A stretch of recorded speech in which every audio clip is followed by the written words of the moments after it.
Muitas vezes nós matamos a nossa vida, ou matamos a oportunidade de viver bem, porque nós não somos capazes de fazer a leitura correta do que o tempo está nos pedindo. Porque é assim mesmo. Cada dia o tempo vai nos pedir alguma coisa. E é esse olhar atento que vai dando a gente essa condição, essa clareza de perceber o que de fato hoje grita pelo meu nome. O que de fato hoje chama por mim. Qual é a realidade hoje que é inadiável? Minha gente, às vezes nós somos tão negligentes na percepção disso, que às vezes nós desperdiçamos um mês, um ano, 10, 20, colocando o nosso empenho numa realidade que nem era para aquele momento. E é por isso que é tão interessante a gente desenvolver a habilidade de dizer não e de dizer sim. Porque essa é uma habilidade que só a maturidade nos traz. Que às vezes, porque somos imaturos, nós não sabemos nem dizer não. Não sabemos olhar as urgências do tempo. Então a gente vive para agradar o outro. Não. Antes de agradar o outro, você precisa perceber o que a vida está pedindo de você. Porque nem sempre aquilo que você pode fazer para agradar o outro, está em consonância com aquilo que a vida está pedindo de você. E nós muitas vezes negligenciamos a observância do tempo, como na Escritura que diz. O escritor sagrado fala justamente isso. Tempo de chorar e tempo de rir. Há momentos que a própria vida te mostra a necessidade de chorar, de jogar para fora os seus excessos, de não ter medo da tristeza, de permitir que essa tristeza cave dentro de nós as suas riquezas e que nos ajude a encontrar a pedra preciosa que só o sofrimento poderia nos levar a conhecer. Depois vem o riso. O riso não nasce por acaso. O sorriso é o resultado da lágrima bem chorada.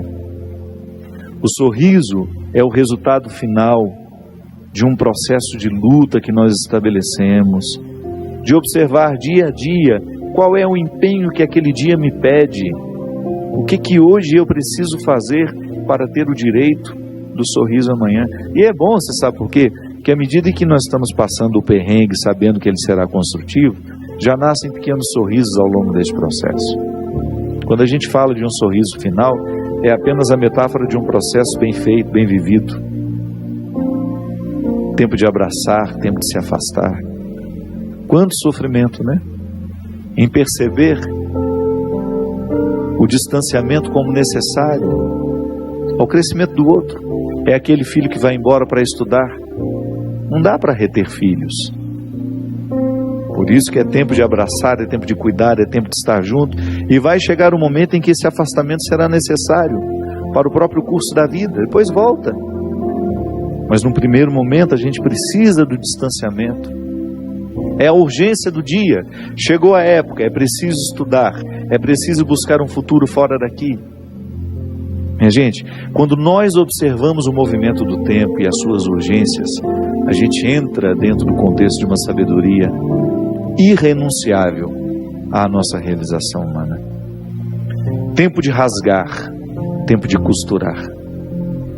Se a gente não tem coragem muitas vezes de rasgar algumas realidades,